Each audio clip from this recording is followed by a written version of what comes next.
cosas respecto a la ontología, ¿no? Ya en este curso ya entramos a lo clínico. El ciclo anterior, semestre anterior, estuvimos conversando sobre farmacología, pero ahí ahora el tema ya es enteramente clínico. Clínico, vamos a recordar todo aquello que nosotros, los médicos, o todos los médicos, odontólogos, ¿no? Médicos, somos médicos de la boca, hacemos a través de nuestros sentidos, ¿no? Vemos al paciente, lo palpamos, usamos nuestros sentidos, ¿no? Para poder evaluar al paciente, ¿no?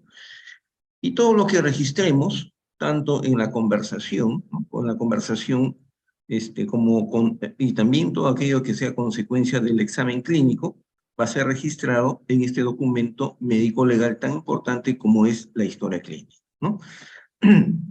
En la práctica, en los grupos de práctica, vamos a desarrollar la otra semana, ¿no?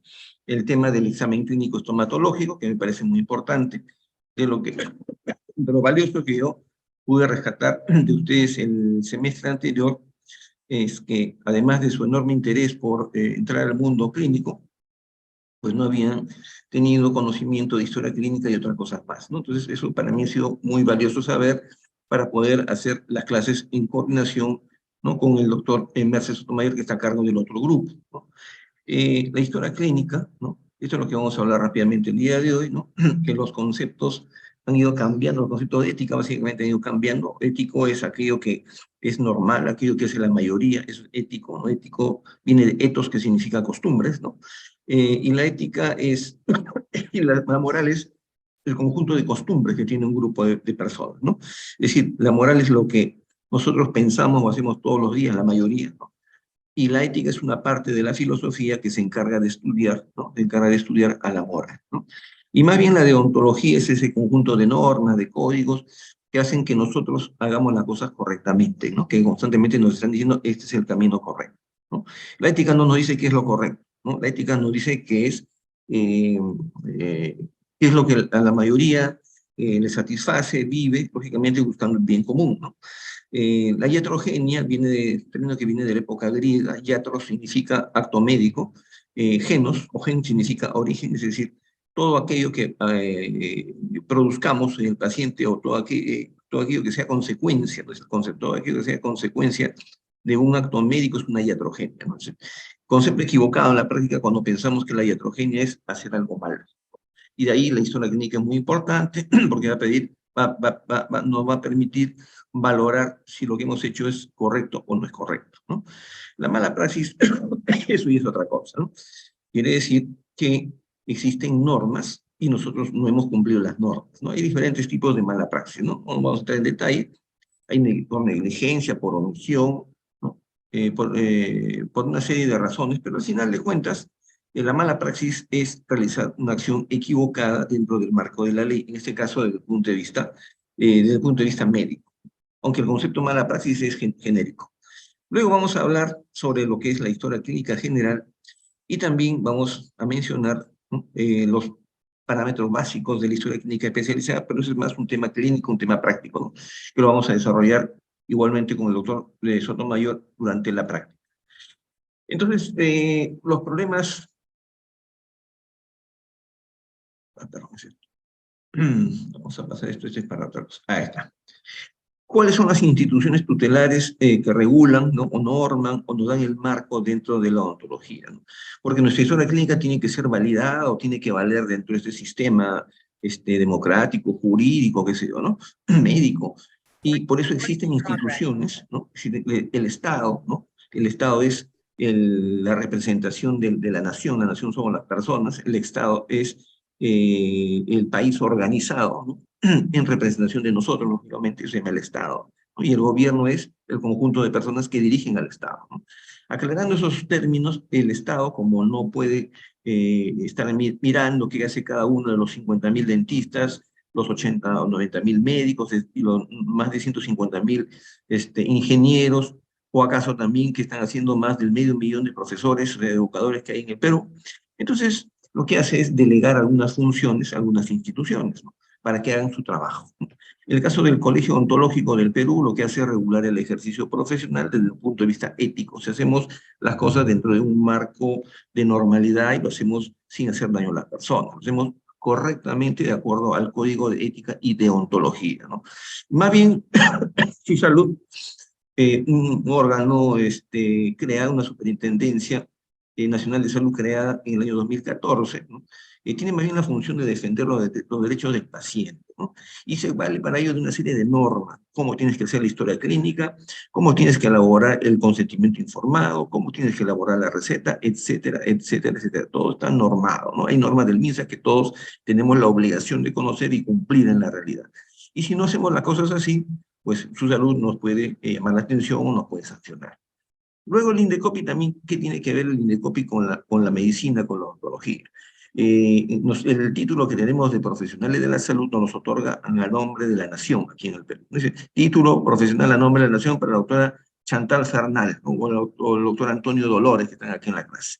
Perfecto, entonces el Estado le entrega un título profesional, la nación le entrega, más que el Estado, la nación le entrega a estos dos doctores la responsabilidad de poder, la licencia, ¿no? Para poder ejercer la profesión odontológica, bajo el criterio de que tiene que ser un buen servicio. Si no le damos un buen servicio, entonces el INDECOPI nos puede sancionar, ¿no?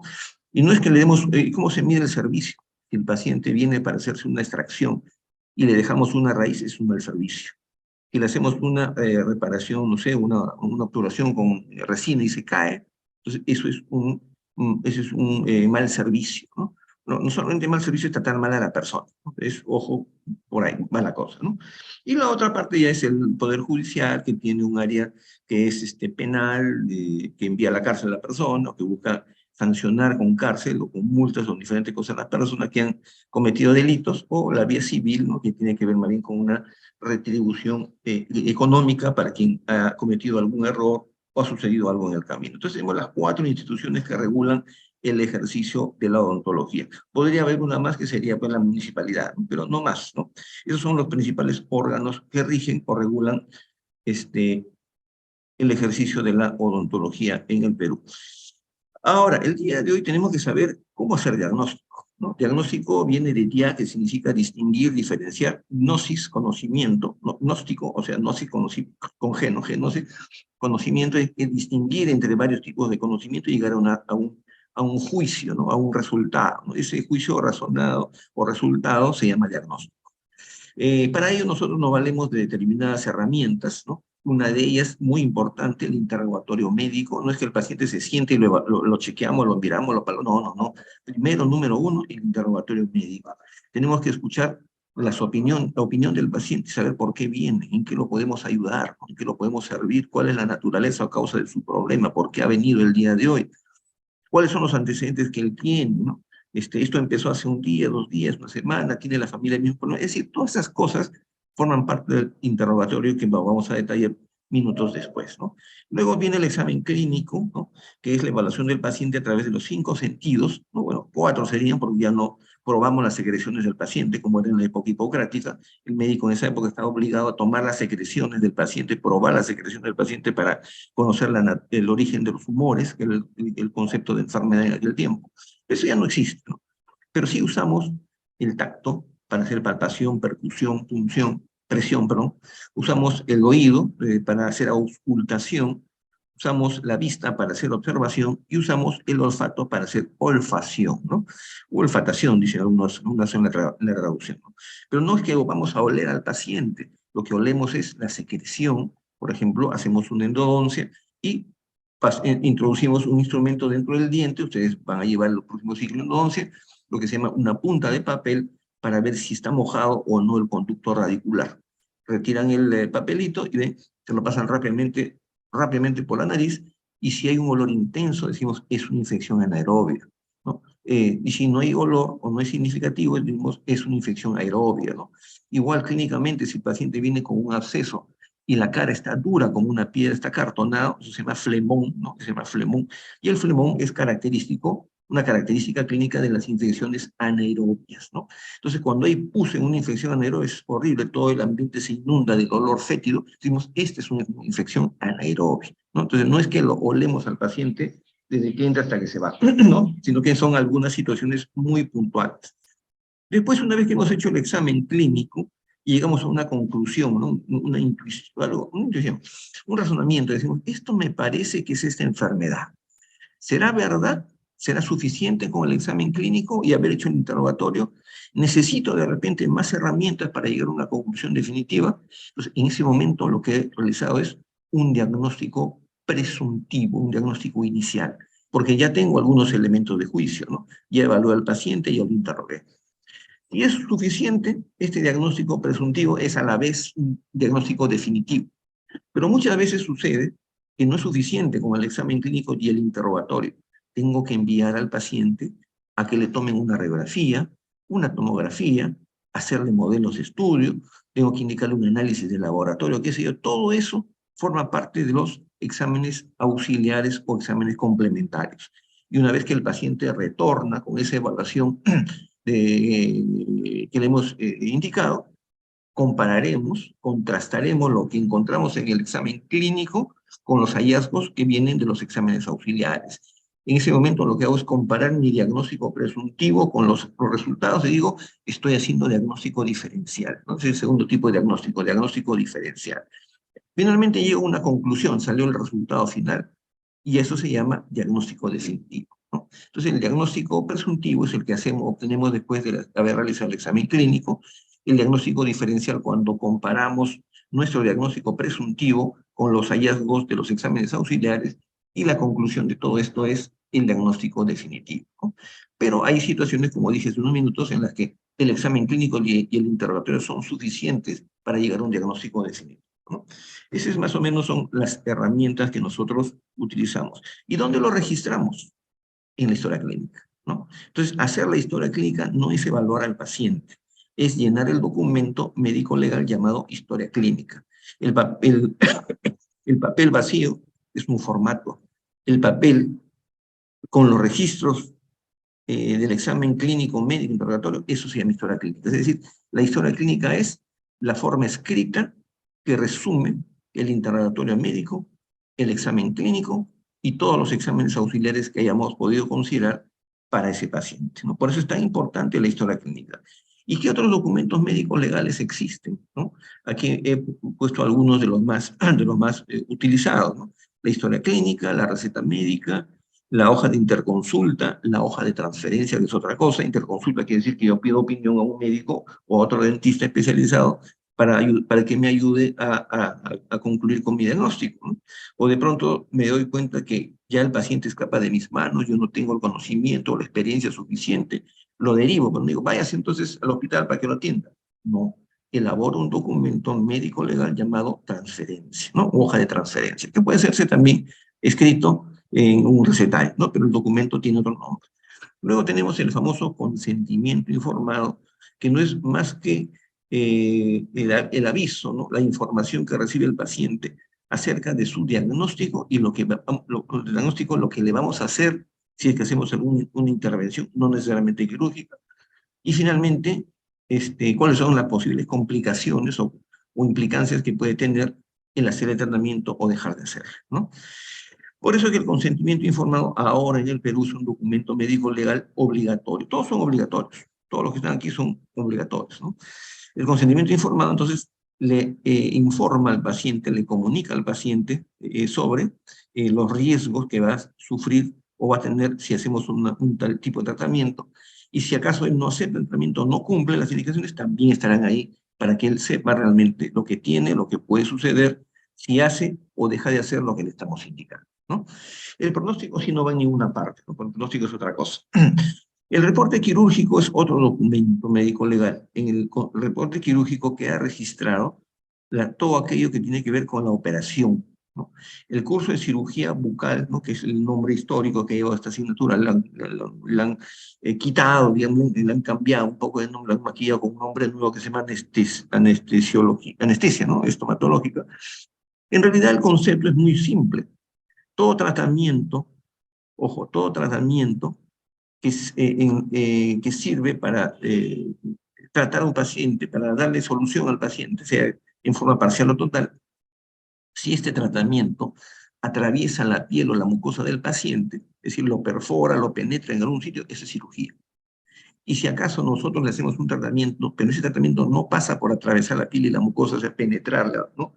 No ingerir el medicamento, sino penetrarlo con algún objeto médico, quirúrgico, eso se llama, sí, eso se llama medicina, ¿no?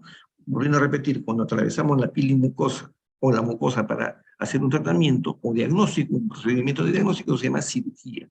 Y el tratamiento médico pues, es aquel en el cual no atravesamos la piel y la mucosa. Entonces, cuando hablamos que estamos en el curso de anestesia, cuando aplicamos anestesia, perforamos la mucosa o la piel de un paciente con la aguja. Por lo tanto, estamos haciendo un tratamiento quirúrgico, ¿no? Y luego tenemos los informes para patología, cómo vamos a mandar nosotros nuestro documento, cuando mandamos una muestra, y los informes de otros médicos, ¿no? Entonces, Hipócrates, a quien se le atribuye el haber desarrollado la historia clínica tal cual nosotros lo conocemos, ¿no? Y el juramento hipocrático que hacen los médicos, que supuestamente también es un supuesto porque no se sabe exactamente si vivió o no vivió Hipócrates, porque hay varios Hipócrates. El asunto es que la escuela hipocrática fue el punto de inicio de la época, lo que llamamos la era científica de la medicina, ¿no? En la historia de la humanidad. Pues bien, acá tenemos la receta médica, que ya la hemos conversado en el curso anterior, ¿no? Es un documento duplicado, tiene un ojo duplicado, tenemos que poner todos los datos referidos al profesional, donde lo ubica, su teléfono, qué sé yo, el nombre del paciente, su diagnóstico y finalmente los medicamentos o las terapias que va a tener que seguir para poder ayudar al paciente en su tratamiento.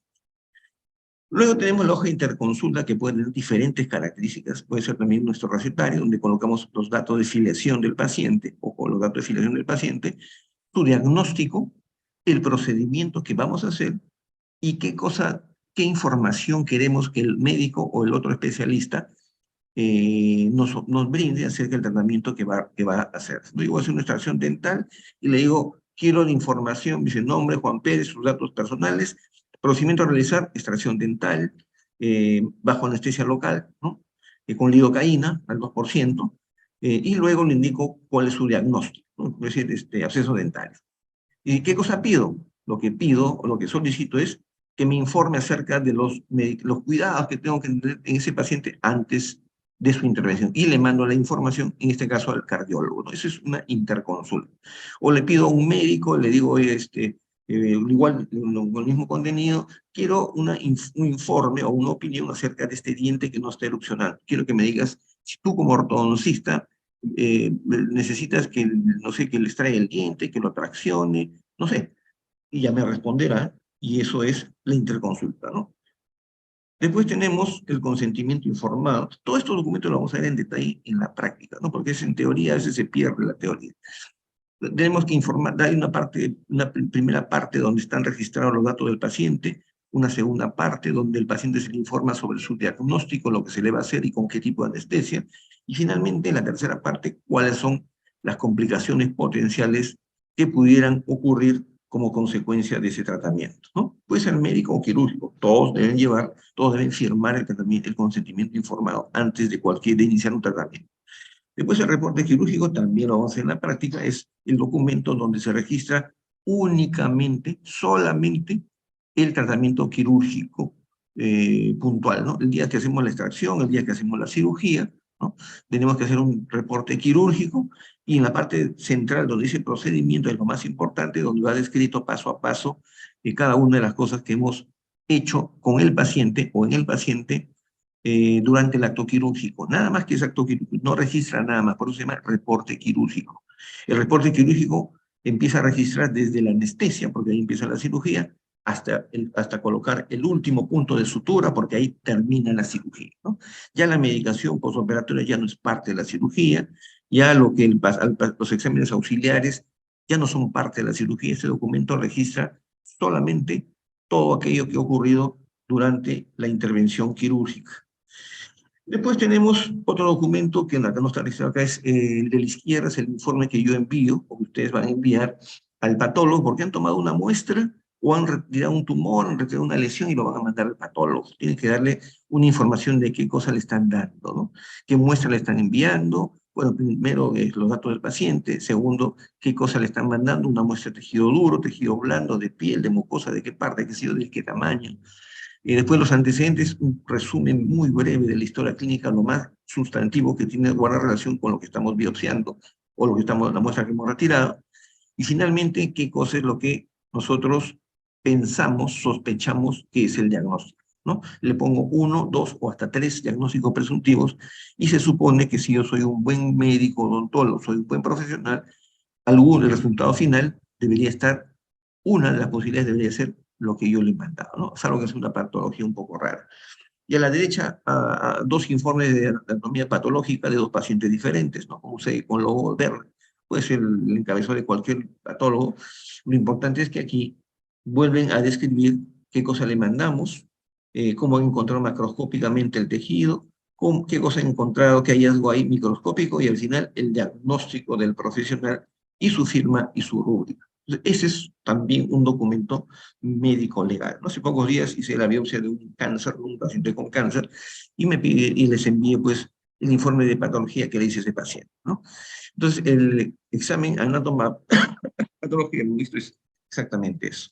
Después tenemos otros tipos de informe, ¿no? El informe radiológico, el informe tomográfico, que es una obligación del radiólogo enviar, ¿no? No es como dicen por ahí, ¿quiere que le cobre con informe o sin informe? Tiene que dar informe, ¿no? Porque es una obligación del médico o del odontólogo, radiólogo, en este caso, que está enviando esa información, esa película, esa placa, ¿no? Esa información. Esto, como es obvio y evidente, no es un informe médico. No, por WhatsApp no se hacen esas cosas. Esto no es un documento médico legal, aunque los WhatsApp le han costado la cabeza a más de un político de turno, ¿no? Entonces, el WhatsApp no es un documento médico legal. Entonces, para llegar al diagnóstico, decíamos hace un rato, tenemos que hacer determinadas cosas. Una de ellas es interrogar al paciente, ¿no? Vamos avanzando primero con este tema. El primer punto me interesa. Y parte de la historia clínica. Porque eso está contenido acá. ¿Cuáles son las partes de la historia clínica? ¿No? Ahí vamos a ver algunas de ellas, ¿no? Son en total 11, si mal no recuerdo. 9, perdón. Sí, son 9. Primero es la anamnesis, ¿no? La anamnesis, nemo significa memoria, ¿no? Sin memoria, ¿no? Y sin memoria. En pocas palabras significa todo aquello que el paciente recuerde de su enfermedad, ¿no? Esa es la anamnesis, todo lo que el paciente nos cuenta acerca de su enfermedad actual o alguna enfermedad pasada que haya tenido, además de contarnos también algunos datos referentes a la afiliación. Todo eso está dentro del ítem o de la parte de la historia clínica llamada anamnesis. Luego viene el examen clínico del paciente, es una hoja donde se registra el examen médico. Estoy hablando de historia clínica general, hay historia clínica general y especializada. En historia clínica general, entonces, tenemos la anamnesis, tenemos el examen clínico, tenemos la hoja de funciones vitales, donde se registran las funciones vitales que son la temperatura, la presión arterial, el pulso y la frecuencia respiratoria. Si el paciente no tiene uno de esos cuatro, no tiene una de esas cuatro funciones, está muerto. No hay respiración, no hay pulso, no hay temperatura, no hay presión, pero está muerto.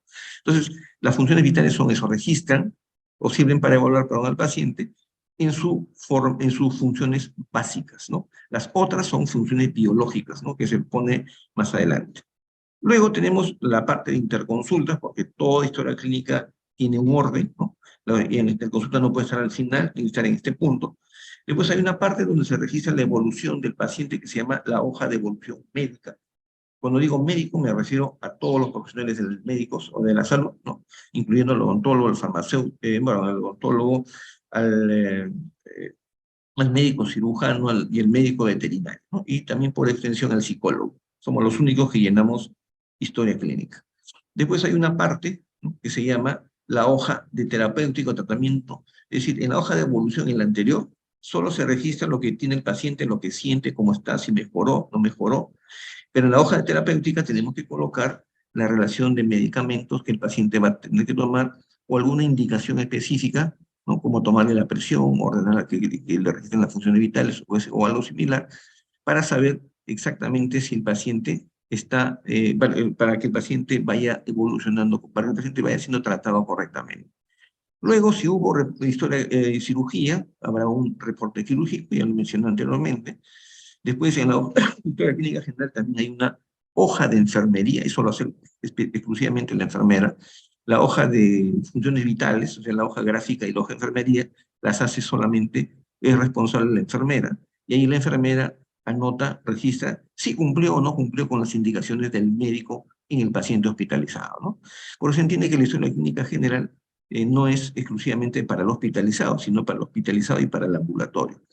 Y si el paciente estuvo hospitalizado, al final, cuando se va, el médico responsable tiene que hacer un resumen de toda la historia clínica, por qué vino, cómo vino, cuál fue su diagnóstico, qué se le dio y ahora cómo se le está dando de alta, ¿no? Porque se le da de alta porque el paciente ya está mejor o está curado, ¿no? El paciente no se le da de alta necesariamente porque está curado, se le da de alta porque está curado o porque está equilibrado, está compensado, está mejor de lo que vino, ¿no? Entonces, el documento médico legal que resume toda la hospitalización en ese momento se llama epicrisis, ¿no? Y la hoja, por supuesto, se llama la hoja de epicrisis. Entonces, cuando hagamos la práctica, les voy a decir, acuérdense de esto. Para hacer la historia clínica, tenemos que tener primero lo que está en celeste, la parte de la afiliación, cuáles son los datos generales del paciente, ¿no? Después, lo que está en naranja, complementar la anamnesis, complementar la anamnesis con la enfermedad actual, los antecedentes patológicos del paciente, de su familia, ¿no? Y después de eso, recién, lo que está en verde, recién pasaremos a hacer el examen clínico del paciente para saber qué cosa le vamos a preguntar. Porque si no sabemos qué cosa tiene, ¿qué le vamos a preguntar?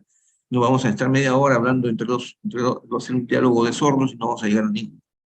Y al final del examen clínico, acá le han puesto examen físico, pues el examen clínico es lo mismo, si es necesario, se indicarán exámenes complementarios o exámenes auxiliares para que ayuden a llegar o a conocer o identificar el diagnóstico definitivo. Ese es el procedimiento. Primero la afiliación, que es parte de la anamnesis, si seguimos con la enfermedad actual, que es la anamnesis, después el examen clínico, y si es necesario, haremos o pediremos exámenes complementarios, ¿no? Entonces, la anamnesis, hay varias formas de entenderlo. Uno se incluye, y yo estoy de acuerdo con eso, a la afiliación, que es parte de la anamnesis, lo que el paciente recuerda, ¿no? Y si él no recuerda, habrá una persona responsable que lo acompañe, como el caso de los niños o los pacientes psiquiátricos, o los muy ancianos. Hay una análisis próxima que se refiere a la enfermedad actual, eso le llamamos enfermedad actual, es la razón por la cual el paciente viene a la consulta. Y la análisis remota es porque el paciente viene con un problema el día de hoy, pero él tiene diabetes, él es alérgico a tal o cual medicamento, él se ha hospitalizado, a él lo operaron, o a ella, ¿no? El paciente lo operaron. Entonces, a eso se refiere con anamnesis próxima o también llamado enfermedad actual, y la anamnesis remota, que viene a ser los antecedentes personales y familiares patológicos, ¿no? El examen clínico, ¿no? Miren cuántas cosas hay por aprender, es un curso muy interesante. Tenemos que hacer un curso no solamente de anestesiología, tenemos que hacer un curso también rápido, ¿no? Fulminante, contundente de semiología básica, ¿no? Porque ¿a quién le vamos a aplicar o vamos a una anestesia?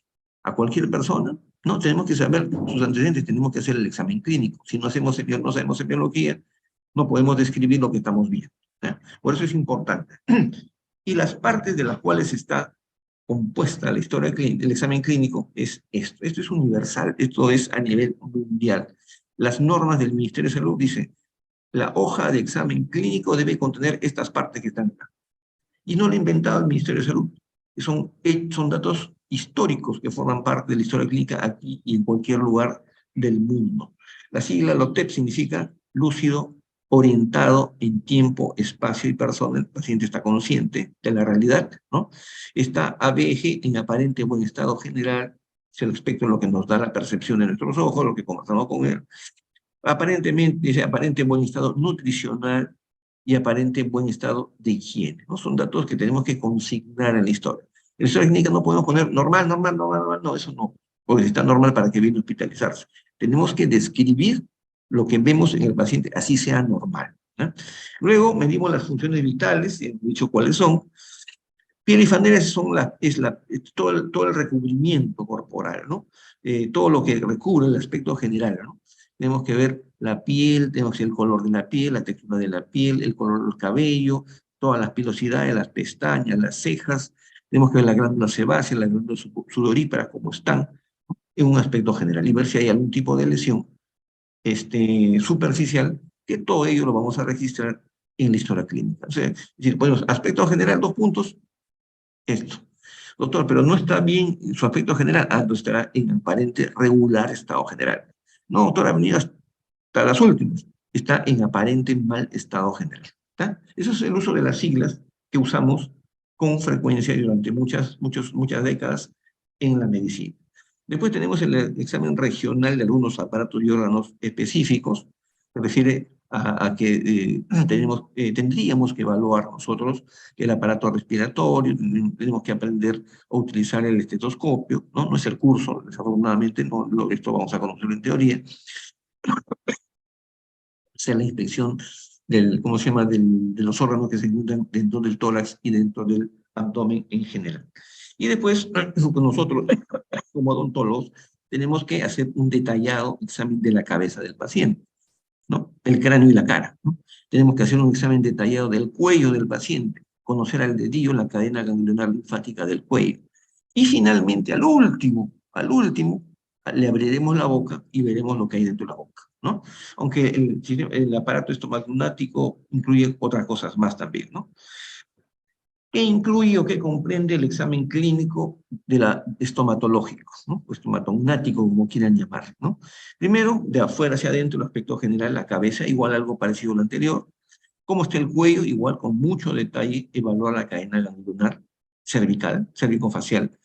Aquí ya cambia la cosa, nosotros estamos capacitados para evaluar la articulación temporomandibular. Hay un curso específico que ustedes llevan solamente para eso. Luego vemos los labios, vamos entrando en la cavidad bucal, en la parte externa, en la parte interna, la hidratación, si hay alguna lesión, cuál es la textura, si hay buen flujo de las glándulas salivales, ¿no? Vamos entrando al vestíbulo, de ahí pasamos al paladar duro arriba, de ahí pasamos al paladar blando, seguimos más atrás, viene el istmo de las fauces, que incluye el velo del paladar, el pilar anterior, el pilar posterior, la úvula o campanilla, y también incluye la evaluación de las amígdalas. Después seguimos, volvemos, ¿no? Y hemos ido por arriba con esta vuelta, y comenzamos a evaluar la lengua, el dorso de la lengua, y después el piso de la boca, ¿no? Finalmente, evaluamos el estado de las encías, el estado de salud de las encías, y terminamos con los dientes. O sea, nosotros no somos dientistas, nosotros somos cirujanos dentistas, no somos cirujanos dientistas. O sea, nosotros no vemos solamente el diente, sino vemos todo el conjunto. Vamos a ver, entonces, cómo hacemos rápidamente este estudio de la cara, ¿no? Eh, yo les voy a facilitar esta información, ¿no?, para que lo tengan ustedes en un PDF sobre cómo es la forma normal de las estructuras de la cara. Yo tenía un gran problema cuando era estudiante. No encontré ningún libro que me dijera esto es lo normal. Todos los libros de patología parten de la patología. Todos los libros de semiología parten de la patología también, ¿no? Porque la semiología es el estudio de los signos y síntomas de las enfermedades.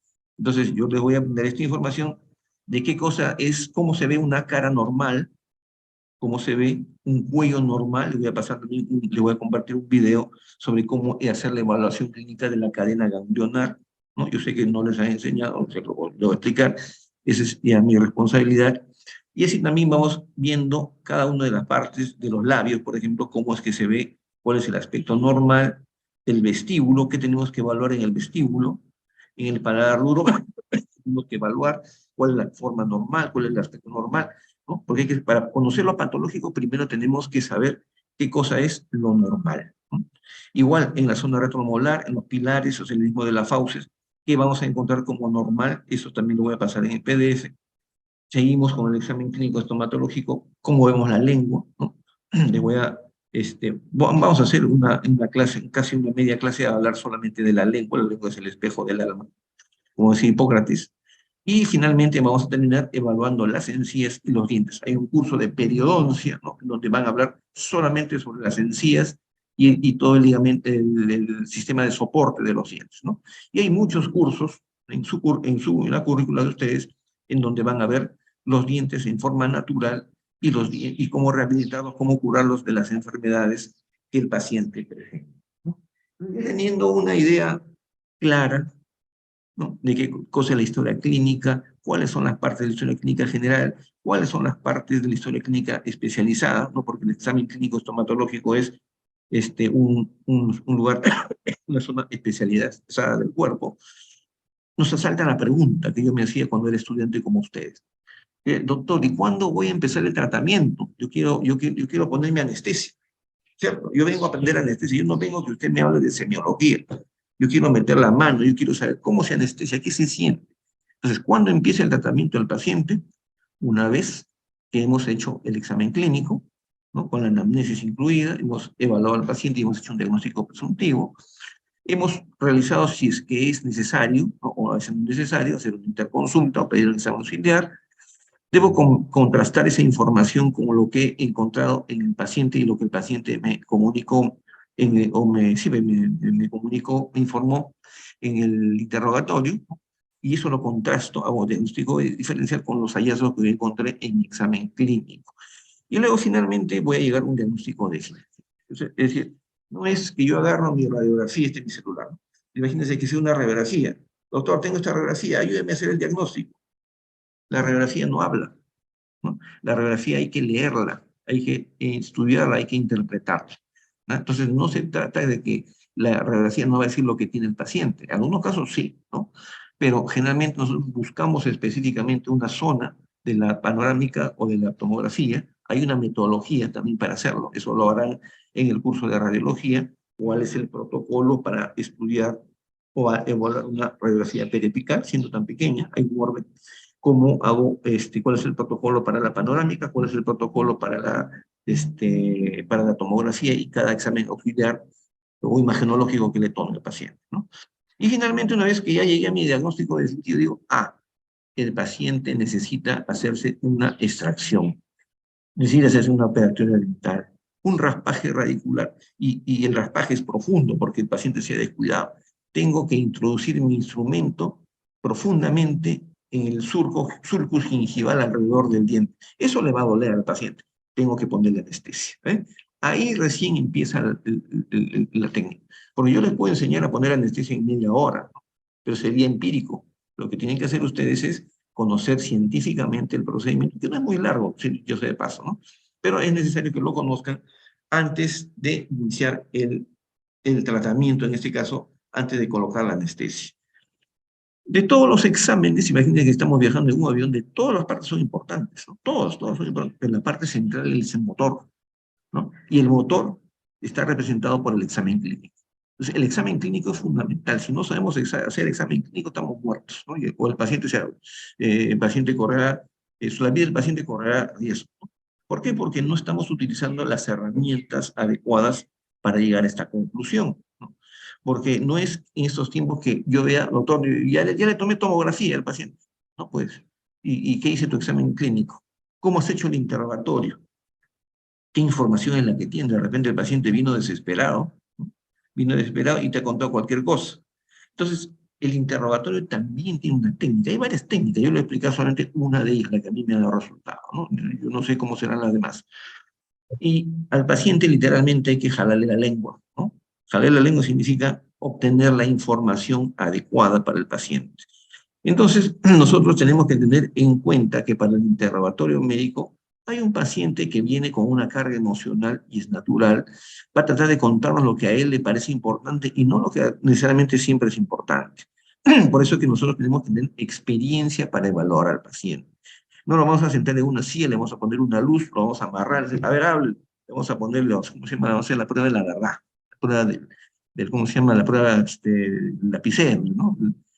Lo que queremos es que el paciente nos diga la verdad y tenemos que tratarlo con cordialidad, ¿no? Ganarnos su confianza, con empatía, mirarlo a los ojos y preguntarle, hacerle determinadas preguntas para ir obteniendo la información, que yo sé que al paciente le preocupa demasiado alguna cosa, el paciente que habla mucho.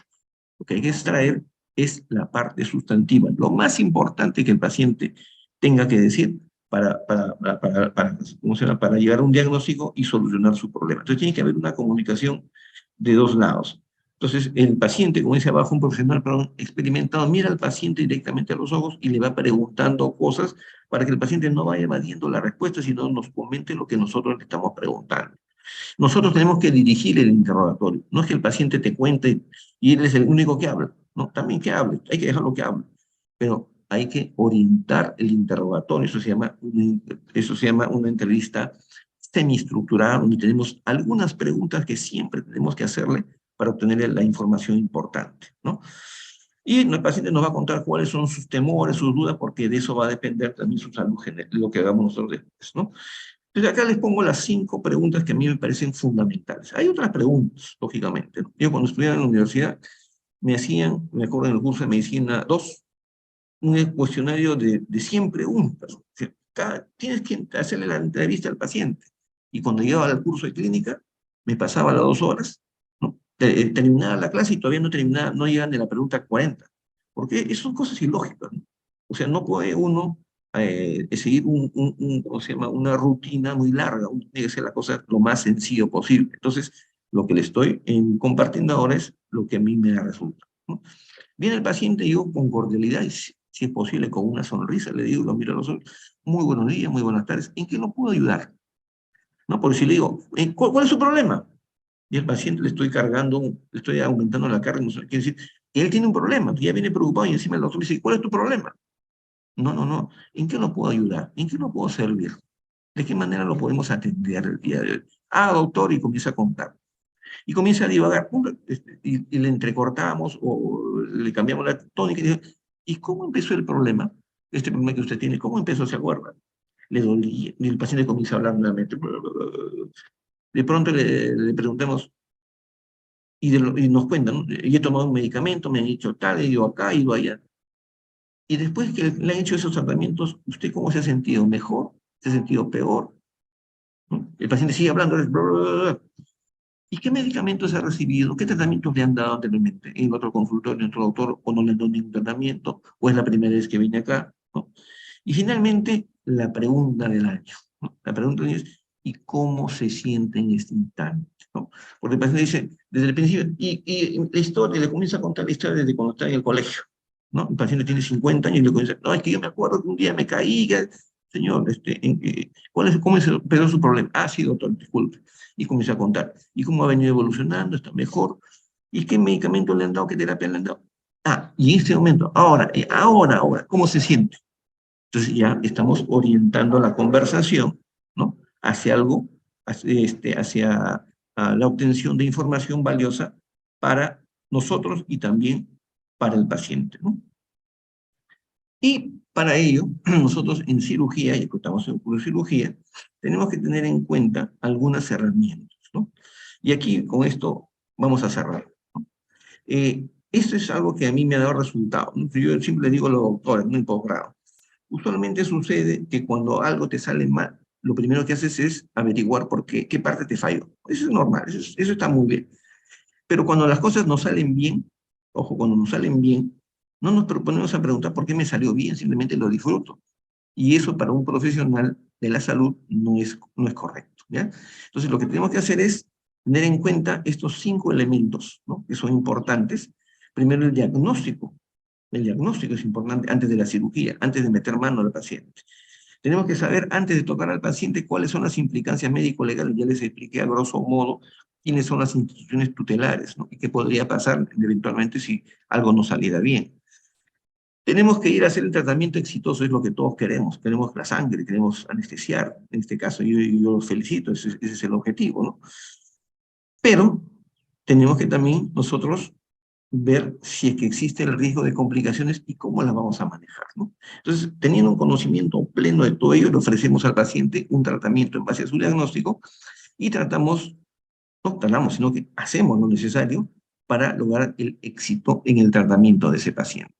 Pero no el éxito desde el punto de vista del doctor solamente, sino el éxito desde el punto de vista del paciente, para que el paciente se vaya curado, pero que se vaya contento, ¿no? ¿Por qué? Porque en estos tiempos, la enfermedad del siglo XXI, ¿cuál es? El estrés, la ansiedad. Entonces el paciente tiene que dejar la ansiedad en el consultorio y ahí irse, si no contento, por lo menos tranquilo, y darse cuenta que el tratamiento que ustedes le han dado no solo es el correcto, sino que lo va a beneficiar de aquí para adelante y por ello se van contentos, ¿no? Y si además ha habido una sonrisa, ha habido un ambiente agradable, el tratamiento no ha sido doloroso, ¿no? Esa es la esencia del curso. El tratamiento que le han hecho no le ha dolido, es un paciente que de todas maneras va a volver a su consultorio de ustedes, ¿no? Esa es la clave. Un dentista viejo me dijo hace 40 años, me dijo, Raúl, En ese tiempo era otra forma otra realidad ontológica, ¿no? Raúl me dijo, un paciente que se va contento después de una extracción es un paciente que seguro va a volver a atenderse nuevamente. Claro, en estos tiempos ya no traemos los dientes a todos, ¿no? Pero yo les diría, ¿no? Ya como amigo, a Chantal, a Antonio, a Sofía, a Luciana, a María Fea, a todos ustedes, y ahí les digo, ¿no? A todos ustedes, si ustedes consiguen que el paciente se vaya del consultorio, además de haberle resuelto el problema, se va sin dolor, es un paciente que de todas maneras va a volver a su consultorio y va a venir contento y va a hablar muy, pero muy bien de cada uno de ustedes. Entonces, el punto central de esta asignatura es lograr que ustedes manejen las técnicas de anestesia local, ¿no? Ojo, las técnicas de anestesia local las dominen para que el paciente perciba un tratamiento exitoso, si se vaya contento. ¿Ya? Entonces, chicos, eso es todo por el día de hoy. Solo por hoy día ha sido el tema virtual, ¿no? La próxima semana nos vamos a ver a esta misma hora, pero nos conoceremos personalmente porque no he tenido la suerte de conocerlo personalmente. Son muchachos maravillosos, tanto hombres como mujeres. Y ahora vamos a tener la oportunidad de conversar directamente porque es otro tema que también a mí en lo personal me encanta. ¿Ya? Me encanta la universidad, me encanta que ustedes también estén contentos, que ustedes aprendan, ¿no? Y también porque ya en el, ¿cómo se dice?, en el cara a cara, en el face to face, vamos a conversar directamente e irnos conociendo, porque eso es lo que corresponde como personas civilizadas dentro de una universidad. ¿No? Que tengan muy buenos días, chicos. Y ya estoy conversando con María Fe y con Melina ya por el internet, por teléfono. Gracias.